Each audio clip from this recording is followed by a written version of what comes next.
This is a presentation of Northeast Streaming Sports.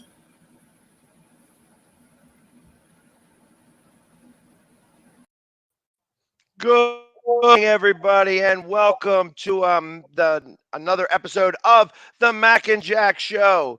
My name is Jamie Pags, the Philly sports guy, and I am here with Hall of Fame boxer, writer, and sports enthusiast Jack Hurst. Good morning, Jack. How are you? Hey, good morning, Pax. I found out just before we went on the air an announcement you're going to make about the length of today's show. I mean, after you make the announcement, I'll vent a little bit. Well, I tell you, so today I leave to go to Detroit, so we're only going to be doing an hour show today. You only get us for half the time, and I'm going to make it time's yours, as Andy Reid would say. I take some notes beforehand. I come to this show prepared. I don't wing it the way you kind of wing it. I come prepared. I mean, I can wing it if I have to, but I don't like that. I believe, to be professional at all times. Not that you're not, okay? But I've got my own style. So I had to eliminate some things from 2 hours down to 1 hour. I had to put some stuff in the more important box, like the way they used to have it in baseball, first division, second division. So my first division stuff, I had to decide what to do with my mention with Keith Hernandez, who covered the Pittsburgh Pirate games for the Mets. He went to Pittsburgh after saying he wouldn't go to Philadelphia. But I might save that for another time, okay? Because the Mets did sweep a doubleheader.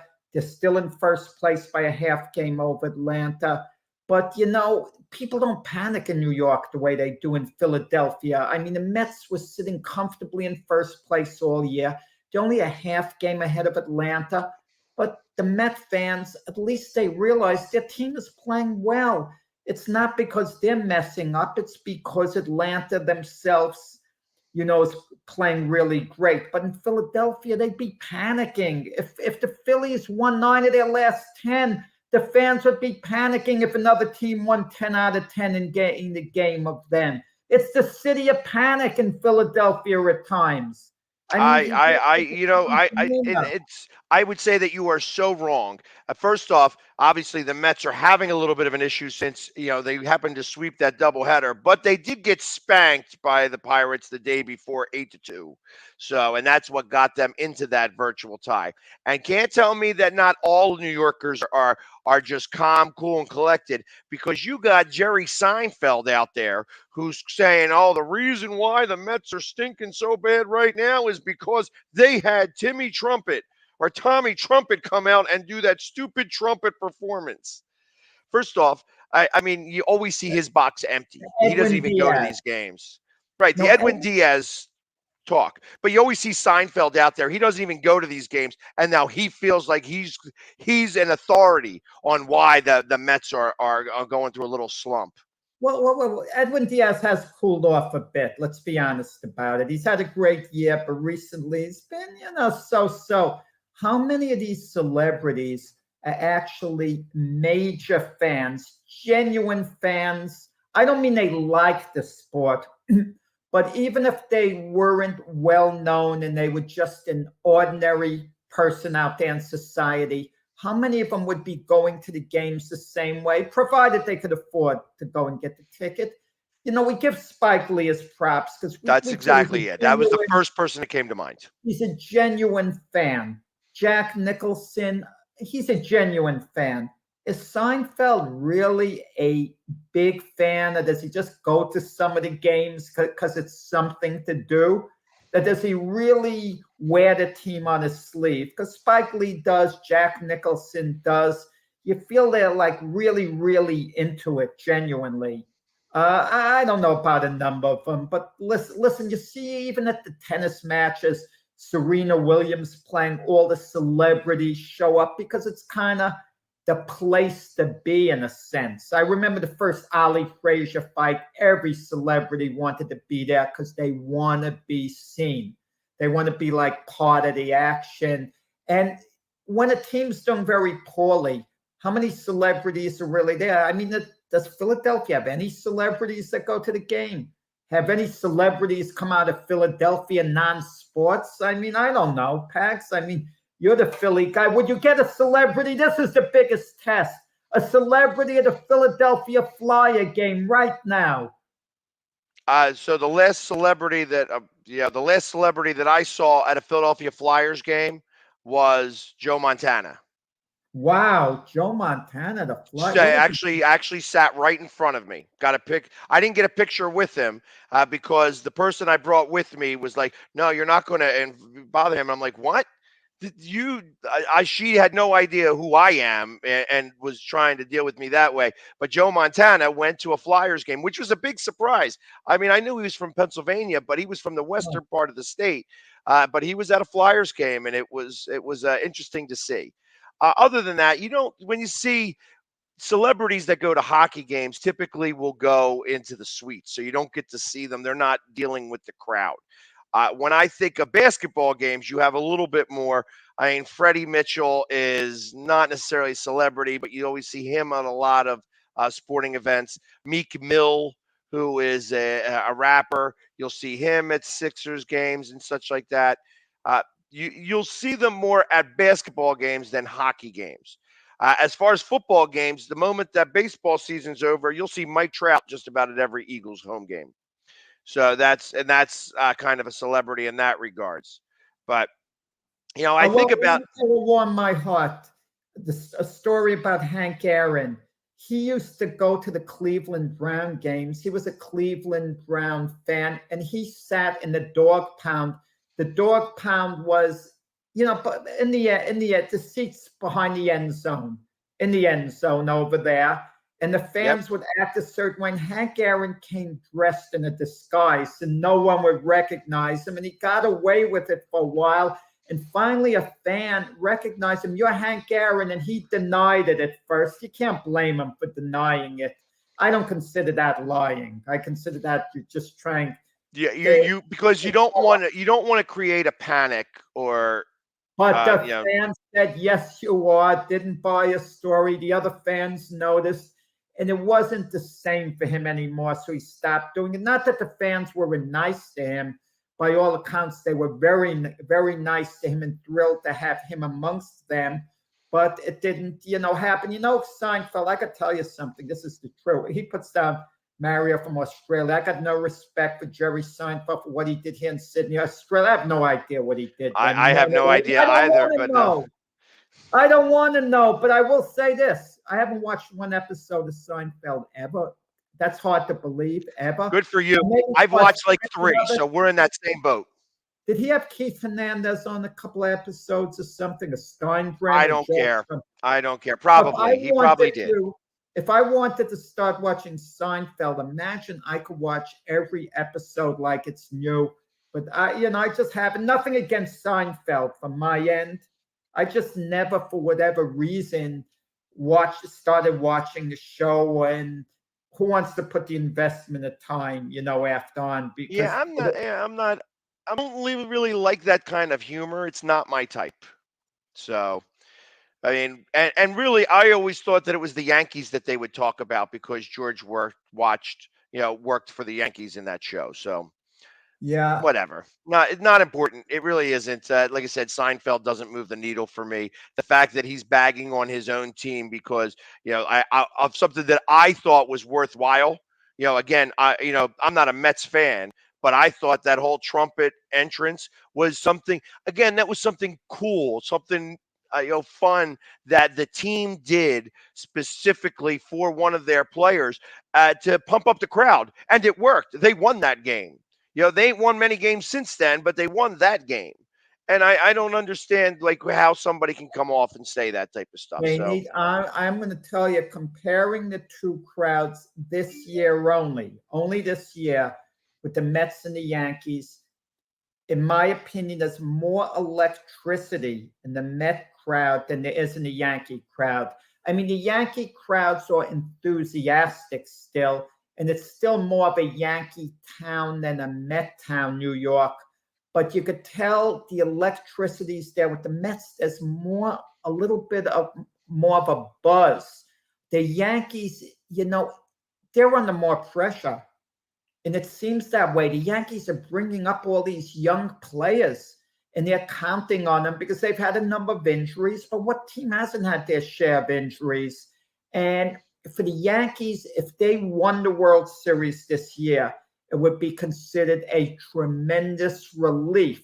If the Mets won it, it would be considered a tremendous joy. That's the difference. The Mets can get eliminated short of the World Series, but just make a nice run at getting towards the World Series the way they're doing now, and fans will be happy. They'll wait for next year.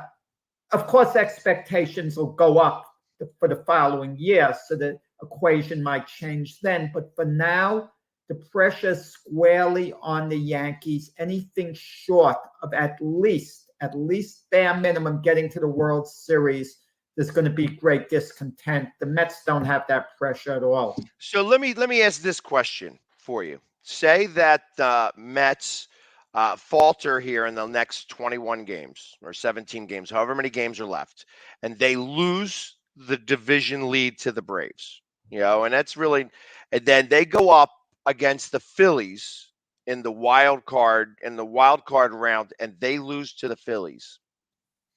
Would that be considered a failure now after everything that's happened this season? I wouldn't call it not quite a failure, but it would be disappointing how the season turned out, but not the type of disappointment where fans are fed up because they see the Mets made a lot of moves and they're going to think, well, how much more could we have done? It just didn't quite work out on the field. They're not going to question the moves by the Mets front office so much, or the Met ownership, who in the Met ownership is very popular right now, Steve Cohen. Unlike the Yankees, they're going to be calling for the manager to be fired. No one's going to call for Buck Showalter to be fired. No, he's actually done pretty well with this team right now. Aaron Boone, they're going to call for him to be fired. No one's going to really call. I think Sandy Alderson, Epler, the Met front office there might be a little discontent, but very little. But nothing like Brian Cashman's going to face, okay? It would be disappointing if you're right, they lose the division lead and the Phillies beat them in the first round, something like that. You're correct, only because the Mets fans are going to feel, we should be a little better than the Phillies, be able to beat them. I think the same thing, especially after the way that they've handled them all season long. I mean, the Mets have had our number ever since we lost that game in the ninth inning, and they scored 7 or 8 runs to beat us 9-8. I mean, that game was the defining moment for the Phillies and Mets for the regular season. Now, obviously, if we get to the playoffs, the injury bug is starting to creep up a little bit on the Mets right now as Scherzer goes back onto the IL. And, obviously DeGrom has been pitching still lights out. He actually pitched great yesterday. But ultimately, it's, there is a little bit of nervousness going into the playoffs, especially with the Braves playing so great right now. They picked the right time to start to get hot, and the Mets not being as hot. Obviously, the Phillies have a very easy schedule for moving forward. I mean, we have the Marlins today, then the Washington Nationals, and then the Marlins again before we have a 2-game series with Toronto. And we haven't been able to beat an AL team yet this year except Seattle and the Angels. But ultimately, it's, for the most part. And then we end with the Braves. So it's going to be an interesting end of the season to see how everything goes. And I mean, I don't want to face the Mets. I'm not really interested in doing that. But if I was going to, I wouldn't mind doing it right now while they're getting bit by this injury bug. But I don't think the Phillies are under a lot of pressure, because it's my impression the Philadelphia fans are okay with the team getting eliminated in the first round of the playoffs. Obviously, they don't want that, as long as the Phillies are taking a serious step towards World Series contention next year, because they haven't been in the playoffs for a while, the Phillies. So they get in this year. The Joe Girardi era didn't quite work out. They made a run at the playoffs a couple of the couple of full seasons he was with them. They didn't get there. So in a sense, getting to the playoffs is the next step. Okay. Anything they do beyond the first round, imagine the Phillies get to the World Series and win it. Wow. I mean, that would be over the top. But no one is really expecting it. They're in the same spot, kind of like the Eagles were last year. People were just happy when they got in the playoffs. So even though they lost in the first round, that's fine. And even this year with the Eagles, well, if you do better than you did last year and you go deeper into the playoffs, the year will be a success. And then by next year, anything short of the Super Bowl, no, Eagle fans aren't going to be content with that anymore. Sometimes the team overachieves too much too soon, and then expectations get moved up, and then you're very, very disappointed in them. A case could be in Major League Baseball. The Baltimore Orioles probably aren't going to make the playoffs this year. I think there's something like 4.5 games out of the final wild card spot. They might still do it, but I don't think so. But people are going to look back, wow, they played over 500 and all. Let's assume the year keeps going the way it is. And by next year, the Orioles, people are going to think are ready to make the playoffs. And if the Orioles go back to being something like the team of before, go 75-87 next year, big disappointment. I mean, that's just the way it works out. It's all about expectations. Pat. So speaking of expectations, let's talk about this because we have real football tonight. Football season begins at 8:25, where the Bills take on the Rams. Now, obviously, the Rams were the champs last year. The Bills have tons of expectation. Does that expectation start to become a burden like that, where they've been to the playoffs a couple of years? They are expected. Most of the pundits, most of the media is choosing the Bills to be in the Super Bowl from the AFC side. And is it really any short? If you don't make the Super Bowl, that it's a failure if you're the Bills. And is the expectation start to become the weight of the world on their shoulders? If they don't win tonight, even like could the world start to weigh heavy on this team if they don't win tonight and don't make a very serious run to be in the Super Bowl? For tonight, the answer is no, because it's 17 games. The Rams could beat the Bills by 3 touchdowns tonight, but if the Bills get it together, start playing well, it'll be a forgotten game. Like the Packers last year, they got blown out by the New Orleans Saints the first game of the season. And then the Packers wound up having the best record in the NFL during the regular season. And if it wasn't for a number of miscues by their special team in the playoffs against the 49ers, they would have played the Rams the next week in Green Bay in the NFC Championship game. And the Rams actually would have been favored. So it may have been them going to the Super Bowl playing Cincinnati had they gotten by the 49ers. But that's another story with the playoffs. The point is the Packers got blown out opening game and still had the best regular season record. But the answer to your question, with the expectations with the Bills, they're under enormous pressure this year. Anything short of at least going to the Super Bowl and probably winning it is going to be considered a failure. You go to the Super Bowl, you lose it. I won't say it would be considered a failure for the Bills. The fans are going to be a little disappointed, but they wouldn't look at the year as being a failure. But let's say the Bills go to the AFC Championship game and they lose there. I don't care how valiantly they play. They could play the Chiefs, the Chargers, whoever, and they lose a thriller 41-38. I don't think their fans are going to meet them getting you off the plane or outside the stadium if it's a home game or whatever. I don't think their fan base is going to turn on them, but they're going to be deflated. They're going to be very deflated. If they don't win the Super Bowl this year, Pax, when are they going to win it? I don't want to hear a team keeps knocking on the door, knocking on the door, knocking on the door, because you're not in a prime position forever. Other teams are going to catch up to you. You're going to slip just a little bit. And grab this when you can. All the pressure's on the Bills.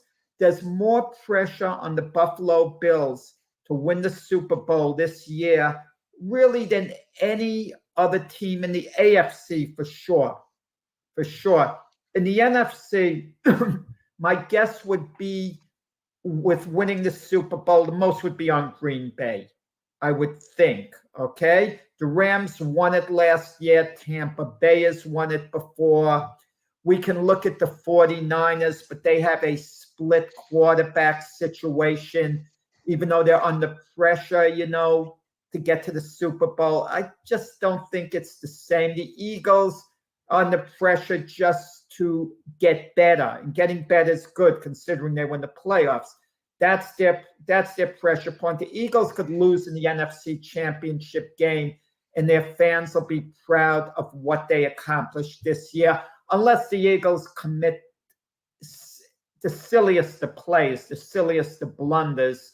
Then it would be another issue. And so it's all about expectations, certain teams. And Right. yeah, the Bills and the Packers are the two teams under the most pressure. But I think with the Bills, it's now or never. And Aaron Rodgers, they haven't won a Super Bowl forever since he's been the quarterback. And they've come so close year after year. And when are you going to get over the top? That's the question. At what point do you get over the top? Listen, the Cowboys are under pressure too. But I think I don't think the Cowboy fan base is going to be content with anything but a Super Bowl appearance. After all, didn't the Cowboys make the playoffs last year? They lost a good 49 team, and their fan base treated the year like it was a failure. Yes. Yeah, especially after going 12-5 and you lose in that first round as poorly as the decision made on that last play. So think about that last play of the game where he ran out and literally he could have slid a little early, like 2 seconds earlier. They'd have been able to get that last play off, and they who knows what could have happened. But who knows? But they probably don't win the game even with that play. But they're given an opportunity. They're given another play. Correct. That is correct. I mean, you just never know what's going to happen when that last play occurs. That all being said, obviously that was the exclamation point on failure. I mean, because ultimately they were expecting to go much further than they did. And had they won that game, I mean, it would have been interesting to see them go up against the Rams. Would they have been able to handle the Rams and that defense, the Cowboys defense going up against the Rams offense? Diggs, who actually had a good beginning of the season last year for the Cowboys, had a bad end of the season where they were able to score on him at will, and he had like 7 interceptions in the first 5-6 weeks. Pags, you were wrong. Jason Peters is going to be a Dallas Cowboy. He's on their practice squad right now. And when you put a veteran like him on the practice squad, it's only for him to get more work in, to be brought up to the varsity squad. So he's going to be playing games for the Dallas Cowboys. Are you going to feel a little sentimental to see him line up against against the Eagles? No. I unfortunately, I feel like that he should have retired 3 years ago. I think that the game has started to pass him by. He's been a turnstile for the last couple of years, and I understand that it's hard to walk away.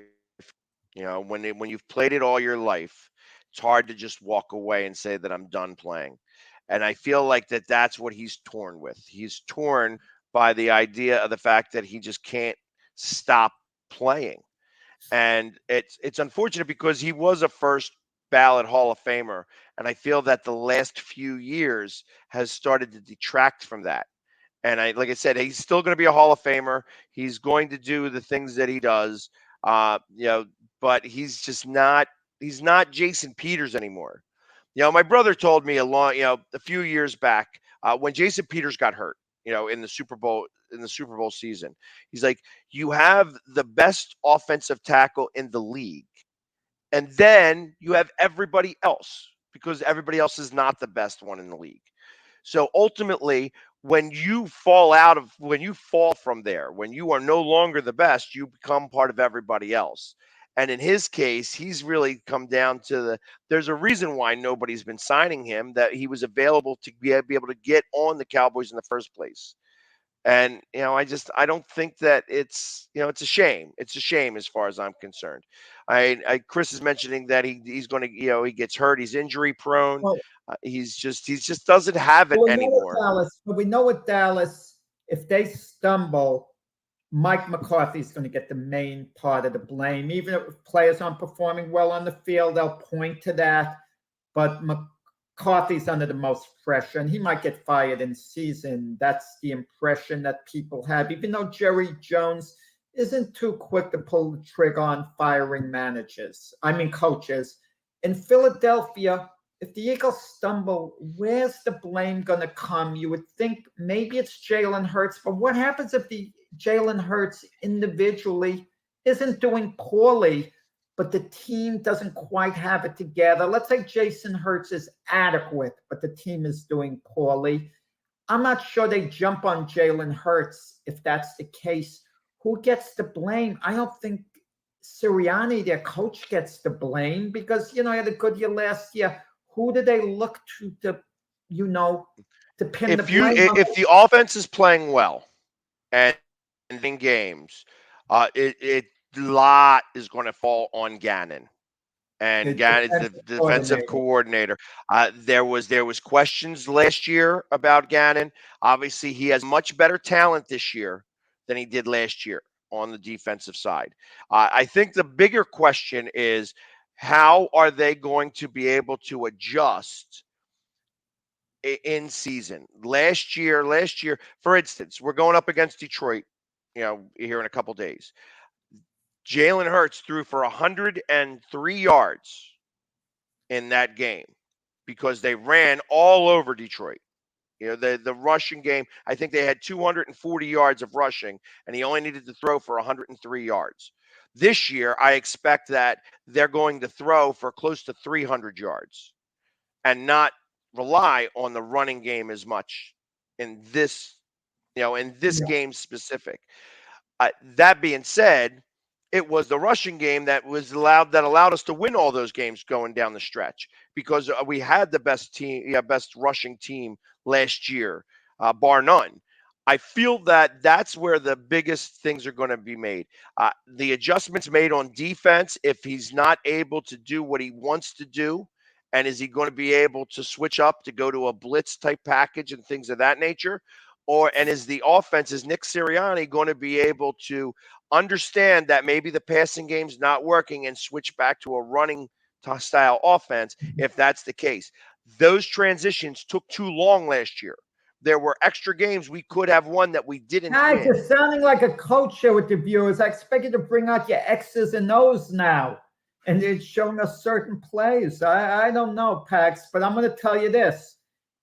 You're headed to Detroit, okay, to try to help your team. Last year, the Eagles played at Detroit. They rolled over the Lions, as I recall. And I also remember you were in the what do we call it? The parking lot, the tailgating place, yep. or whatever the heck you want to call it. And I'm going to tell you something. I was unimpressed with those Lion fans there. They seem like nice people. That's the problem. They were very nice people, but they didn't have their game face on. They didn't know that they were a little nervous coming up to me because they knew I was doing a podcast and they didn't want to get too involved, real crazy. But I will say this: Detroit fans in general, like the tailgate that I was at, I mean, they have their super fans really go all out, and they have a good amount. And I'll be honest, it's hard to be a Lions fan. It's hard to be able to go and root for Matthew Stafford during the Super Bowl. They felt like they won in a sense because it was one of their guys there, and that's pretty sad for the organization. I agree. I mean, it's okay. It was very nice of the Lion fans and reflected wonderfully on them that they were cheering for Stafford as one of their own because he gave them a lot of years of loyal service as their quarterback. Chances are, we don't know for sure. He might go into the Hall of Fame. And if he goes in, it's probably as a Lion, unless he plays a lot more years as a Ram, then you never know. But their own team's gotten better, Pax. I got to warn you, this is not a gimme for the Eagles. It's a game that the Eagles could lose. There are very few teams in the NFL where you look at their schedule and you figure, oh, this is a weak schedule. I kind of laugh when I see people trying to predict how a team's going to do, and they point their first 5-6 games of the year and say, oh, what a tough schedule. Every game is a tough game, just about. I mean, you go and you play the Giants at the Meadowlands. Now, Giants aren't thought to have a good team, but it's a game that is winnable for the Giants. You play the Jets there, it's winnable for the Jets. A team like the Chicago Bears, I think very little of. You should be able to go into Chicago, beat them. Go into Seattle, I would think beat them, even though Seattle's a tough place to play at. Atlanta. But even those games, kind of anything could happen, when you play those teams. And listen, didn't the Jacksonville Jaguars last year, they beat the Buffalo Bills. And the Bills are thought, they were thought to be a Super Bowl contender last year, and the Jags were weak. So, you never know what could happen. But don't think the Eagles are going to be 1-0. What happens if the Eagles go into Detroit and the Lions shock them there and they win that game? It's possible. I mean, I'm not putting anything past it, because you do have to play these games. You cannot look past anybody in the NFL. They're all professionals. So these guys they don't want to lose. And it's going to be more on the Eagles to go in there and be ready to play and not look past anybody. You can't look past. First off, it's the first game as of right now, since in the last 11 years, the Eagles are 9-2 on opening day. And they have the best record on opening day during that time span. Now, it's only 11 years, so obviously they didn't go 12 years, because they probably would have went 9-3, and they probably tied with somebody at that point. So I can't really speak intelligently on, what it's been in since the year 2000. That all being said, you can't expect the 44-6 game that we won last year is automatically going to carry over to this year. This isn't baseball where we get to play a 3-game series. This is a different Lion team. This is a different Lion team. This is a Lion team. I'm going to tell you now, Pax, it's going to have a winning record. I don't have them having a winning record. I do have them going 8-9, which is a big improvement from last year. Okay, I have them about 9-8, but 8-9, 9-8. They're about a 500 team. If there was a 16-game schedule, we might say 8-8. But the Lions might be what the Eagles were last year, getting into the playoffs that way. Tonight, but getting back to tonight's game, we're talking about the pressure on the Bills. You kind of wonder about the LA Rams. I mean, repeating is very hard. I don't have the impression that they have the type of team that's going to go in there and be dominant their second year. Look, the Chiefs, when they won the Super Bowl, they were back the next year. Right. Tampa Bay was back after they beat the Chiefs. They were back in the playoffs, but you got the feeling the same hunger wasn't there. They nearly stole the playoff game against the Rams, ironically, last year. And now you wonder about the Rams. They lose Von Miller. It was a nice acquisition for them coming over. They lost OBJ. That was a nice acquisition last year coming over. But they gained here Bobby Wagner, okay? And Robert Woods, their other receiver who got hurt during the year, wasn't there for the Super Bowl. He's with Tennessee now. And you'd think him and Kupp were fixtures at wide receivers. Why you wouldn't want to have Robert Woods back? I mean, sometimes a guy gets hurt, and that's it for him with the team. They just move on from him. And, I don't always understand that. Well, and they do have Jefferson, who is a receiver, not Justin Jefferson. Obviously, they have their own Jefferson, but he's obviously hurt today. So it's only going to be really Kupp that's going to be out there, as the receiver. And how good is Stafford going to be? Obviously, he played limitedly in the preseason because he was battling an injury, and that injury is supposed to be a lingering type. So who knows how he's going to really play? I, and then you have the opposite side where you have Buffalo, who's supposedly very hungry, that have all this pressure to be able to make it to the Super Bowl.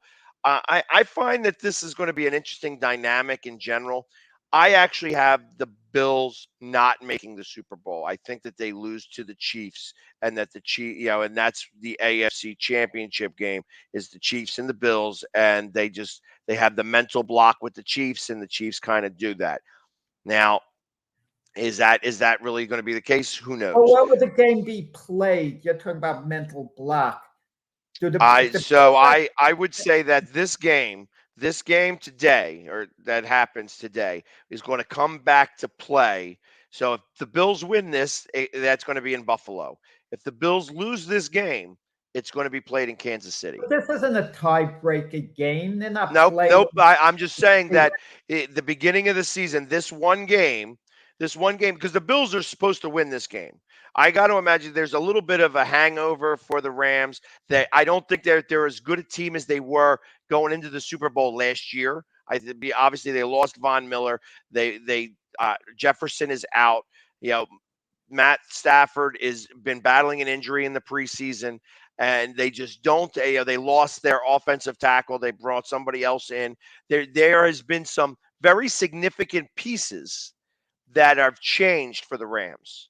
And I feel that that this is going to be very similar to when they went to the Super Bowl against New England, how the following year they had that layoff and that hangover, and they didn't even make the playoffs. Or they did make the playoffs, but they didn't do very well. I find this is going to be the same situation, that they may make the playoffs because I think that the NFC isn't very strong in general, but ultimately the Rams aren't. I wouldn't bet on the Rams to repeat. Well, I'm going to tell you the quarterback storylines. You mentioned Matthew Stafford. The Rams can't win without Matthew Stafford, being at the top of his game. Backup quarterbacks have become so valuable in this league, and some teams have the type of quarterbacks. They're not franchise quarterbacks, they're backups, but they're competent guys who've been there before. Like you take Buffalo, Case Keenum. I wouldn't want him as my franchise quarterback, but look, he has started in the league. He had that successful year like about 3 years ago with the Minnesota Vikings. He took them in the deep playoff run, and he was a starter with Denver after that for a while.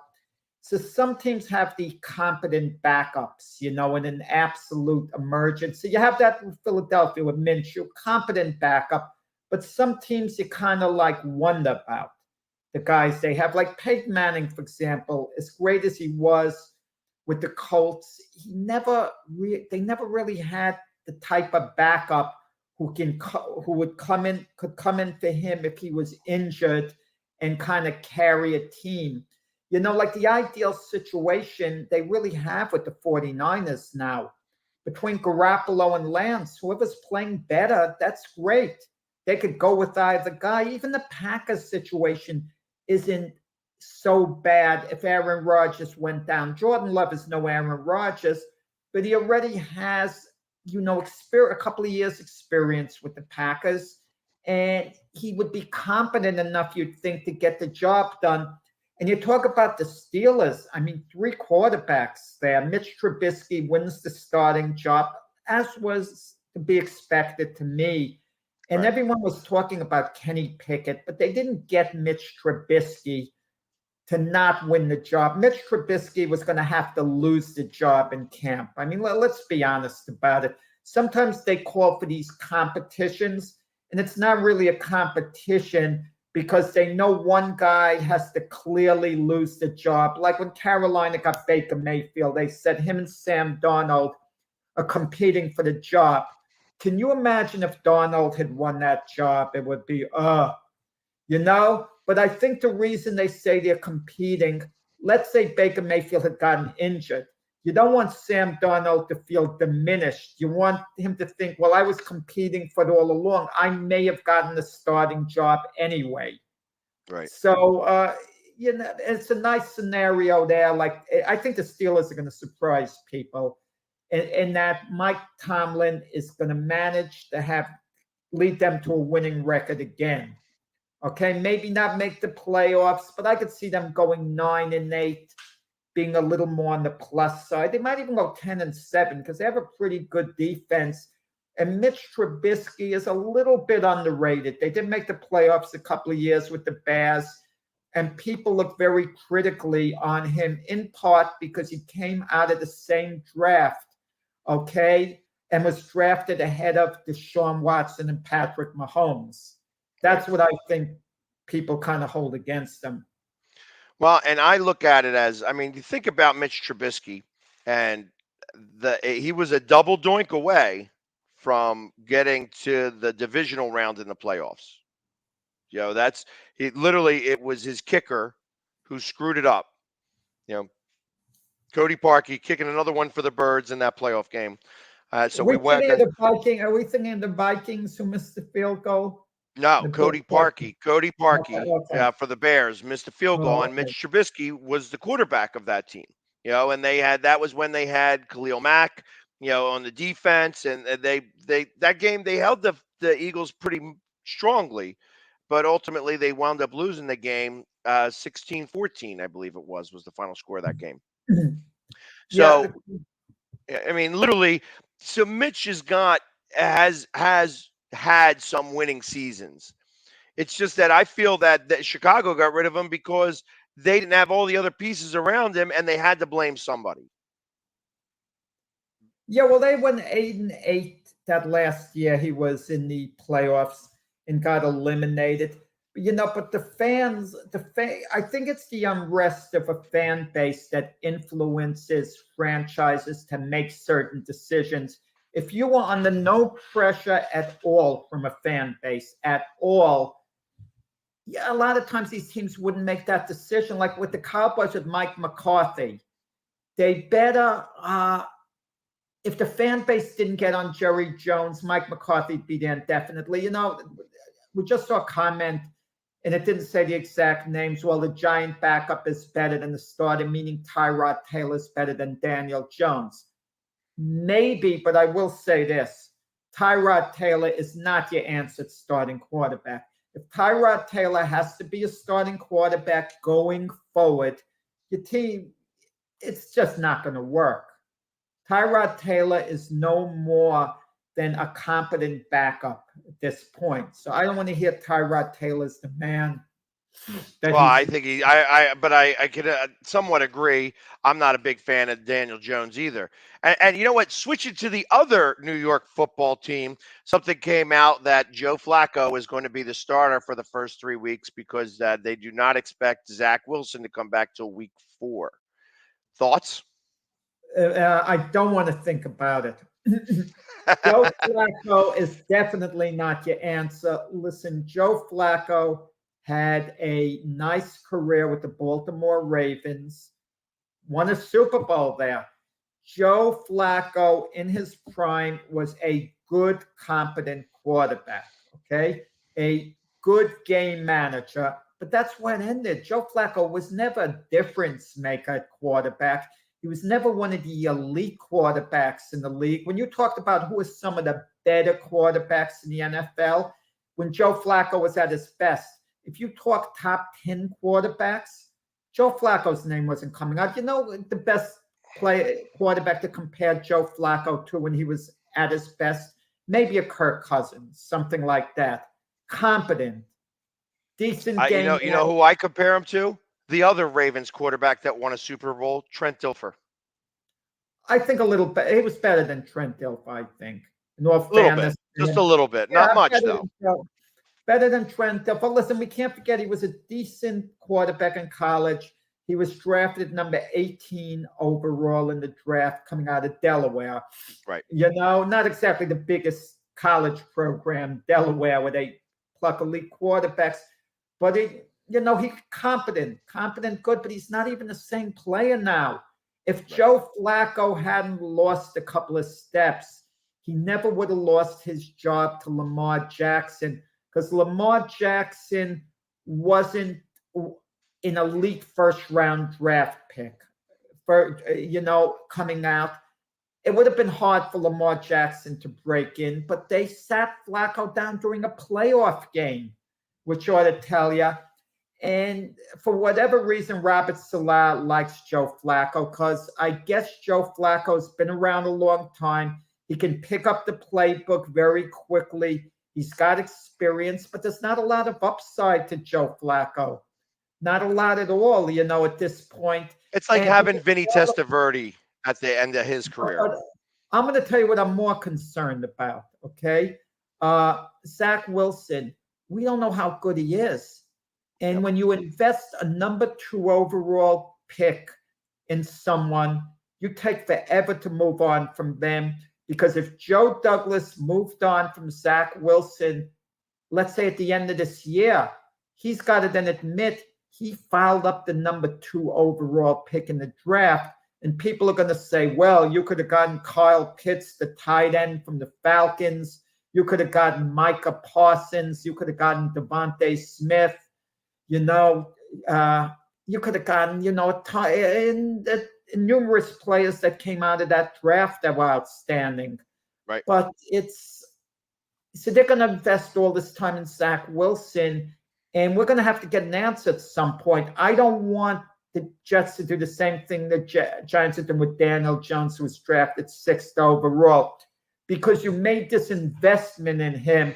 You keep throwing money after that investment, figuratively, over and over and over to try to make that investment work. You don't have that time in the NFL. You have to see a guy progressing. In Miami, it's fine. It's to his 3rd year. He had his rookie year. Not bad, but not as good as you'd hope, but not bad. 2nd year, there was improvement. He's not an elite quarterback, but he improved in the 2nd year. Now, 3rd year, if he shows improvement again, he doesn't have to be one of the best quarterbacks in the game, but just get better than you were. Show you're getting better. Show you're running upswing. And it's fine. You stick with the guy. But Zach Wilson missing a few games. What happens if Zach Wilson, let me ask you, Pags, missing the first 4 games, plays a few games, gets injured again or whatever, doesn't show you anything in particular to say that he's the quarterback of the future, and the Jets disappoint in their position to get an elite quarterback in the draft, do you take an elite quarterback, or do you feel we have to keep sticking with Zach Wilson because we invested in him? He still has potential. Here's the one thing I like about Joe Douglas is that he is able to make those decisions better. If you have a year where Zach Wilson plays only half or less than half of the games and you still don't know what you have, you are not able to take that chance. You are going to have to take one of these quarterbacks that come out of the draft, especially if you are back again in the situation where you can get a top 5 pick. That means that you have not moved forward with who you chose from the last time you had a top 5 pick. Now, if you're doing it back-to-back years, it's a different story, but this would be a couple of years in between. And I feel that the Jets would need to do something better with that quarterback. And then you have to then figure out whether, is it worth it for you to have Zach as a backup?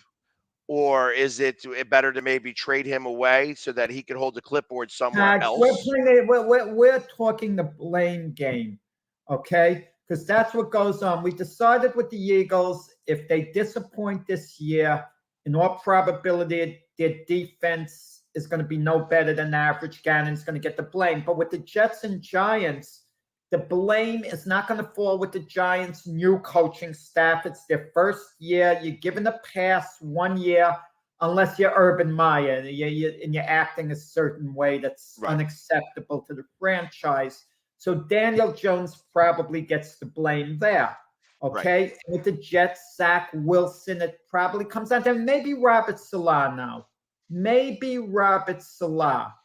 Okay. Because, there's certain expectations. He was given a pass last year with the Jets.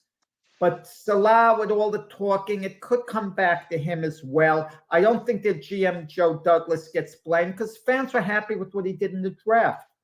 They were happy with the move. So what more is he supposed to do? I definitely don't look like Joe Douglas is the problem.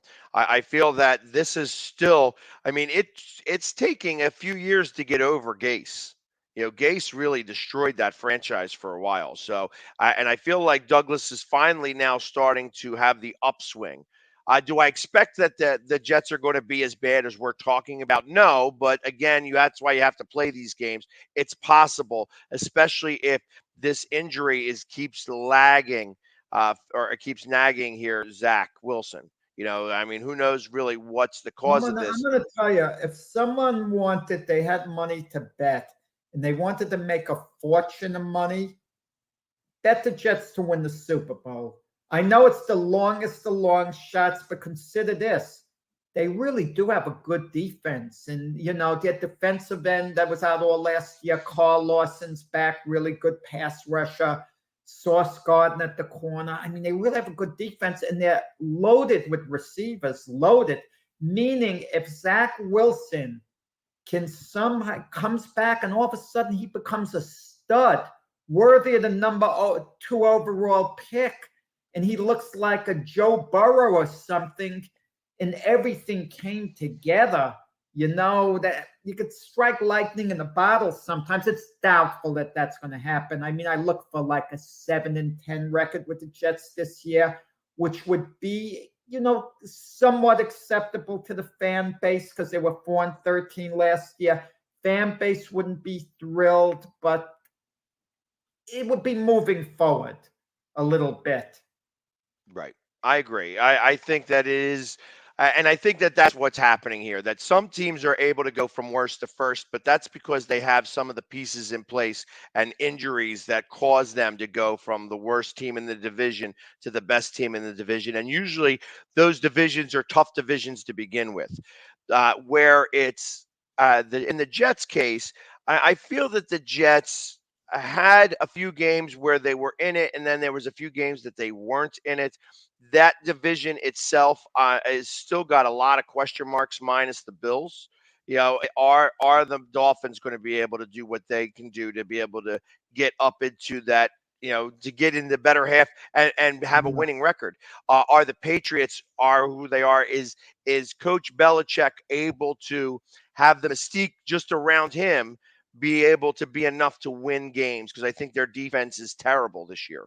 And I don't know that they have an offense. They have a no-name offense. So, I mean, really, it could be a very, very bad year for the Patriots if things fall the right way. I'm going to tell you, the Patriots are intriguing. In one end, because of Belichick, we wouldn't be shocked if they make the playoffs. Wouldn't be shocked because of Belichick. We might not expect it, but wouldn't be shocked. But should we be really shocked if they fall off the wagon and go 4-13, 5-12? I mean, we wouldn't be totally shocked with that, I don't think, too. I mean, I don't know what's going over there in New England. Who did you pick to win the Super Bowl? Who is your selections? I picked the Bills over the Packers. I have that it's either going to be, I have the Eagles going. I can only do the 4. Pags, come up with a darn prediction. I have right now. I have the Chiefs in the Super Bowl. Right now, you can't change it as the season goes along. No, I have the Chiefs and the Eagles in the Super Bowl, and I have the Eagles winning that game. Eagles winning the Super Bowl? I don't only see them in the NFC Championship. I can name who I think the Final Four are going to be. And if it's the Final Four that I expect, then I think the Eagles are going to win it. All along, you said the Eagles are going to the NFC Championship game to lose, and that was good. That's being. I didn't say that they were going to lose. I just say I can't see past that game.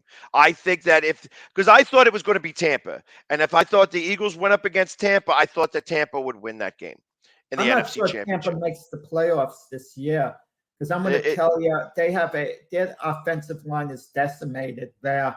I'm not high on Tampa Bay. I got to tell you something interesting about Tampa Bay. Talk about veteran players. Julio Jones is now on the Tampa Bay Buccaneers. To me, one of the 10 greatest receivers in NFL history to me. Julio Jones. I'm talking about Julio Jones in his prime. Phenomenal. Okay. Right. But Julio Jones is second team on the Tampa Bay squad, second string. He's not listed as one of their three primary receivers. He's a backup. I guess at this point in his career, that might not be a big deal, but he's also had injury issues. So if Julio Jones is healthy this year and has a lot left, that's going to be a steal for Tampa Bay, and that's going to help Tom Brady a lot to have a Well, and I think it's probably good for him to not have as many snaps in the beginning of the season. Save him for the end of the season. You want big name players to come up big in big games. In the beginning of the season, there isn't many big games. You're still trying to figure out who is who and what's what. So if you're going to have a run at the end of the season, because you think about that, OBJ is still going to be somewhere. He hasn't signed with anybody yet, and he's going to wind up going somewhere. And he's going to wind up picking a team that is going to have an opportunity to actually make something happen. Well, he's not going to have a lot of bidders. What's going to happen with OBJ when he's healthy, a team that really needs a receiver who could be a bit of a downfield threat, they're going to look towards OBJ. Right. Just like he's going to look to pick his spot, a team in contention, whatever he's comfortable with, they're going to look towards him the same way, him being an actual fit, a team that doesn't have much depth there. And they're going to look at him just being with them the rest of the year. Right. Okay. No, and I absolutely understand that. I don't foresee. Yeah, like I said, you're not going to know where he's going to go until about week 12. And at that point, he's going to make the decision on somebody on a team because he wants to win another chip. Why not collect rings? If you're not going to play all season long, you might as well go with the winner. Well, you don't know what he's thinking. He might think, well, he already was with a Super Bowl winner last year. He just wants a comfort level. I think these receivers look who's the quarterback. And they also have friends on another team. It could be another wide receiver, like with Cleveland, Jarvis Landry, basically. I don't want to say he didn't recruit OBJ because the Giants made the deal with Cleveland on their own, but he was close with Jarvis Landry, close buddies. So he didn't mind splitting the catches. But I think you want kind of like a comfort zone the two-star receivers have together, like an understanding. You don't always get that. I think it has more to do with ego.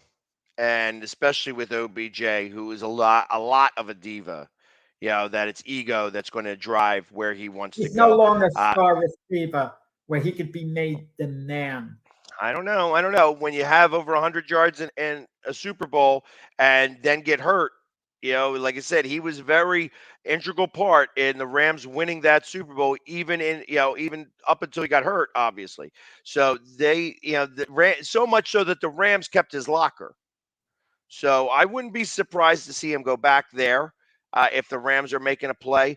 But I think OBJ wants rings, and that's what he's going to go for. So it could be on any team. We don't know when he's eligible to play, but he's still rehabbing. He's probably going to be able to rehab up until about week 10, and then he's going to be able to start to get into game shape. He's probably already starting to get that now, but it's literally week 10 is about the time when his injury is. That's going to be about the timetable of 9 months. 9-10 months. So we'll see if he goes anywhere in the process of this. But I don't know, a lot going to happen, a lot going on. So and our hour is up. See how quickly it goes when it's only an hour. I thought like we would have a little bit of a hard time since sports was a little light yesterday, but not us. We could talk for about through whatever. So right, 1 hour show today, not 2. So we're not coming back today, but we'll be with you tomorrow. That is correct. We'll be back to the 2 hour. Like I said, I have to drive all the way to Detroit. That's a long drive, and I don't want to try to talk to anybody while I'm in the car, headed towards Detroit. So we appreciate breaks along the way, right, Pags? I mean, you're going to I got to stop for gas a little bit, but I'm usually one of those guys that goes straight through. You're not stopping off like fast food or something, have a little bite to eat? I usually pack stuff with me, so I make some sandwiches for the road and bring them with me. So I pick and the entire way. It's going to be a lot easier for me to do it that way. But it's a 10-hour drive, so it should be a lot of fun. In the meantime, we'll be back tomorrow, 8 o'clock, for our 2-hour episode. Everybody enjoy football. Football is back starting at 8:25. Bills versus the Rams. Everybody enjoy today, and we will see you guys tomorrow. Everybody have a great day.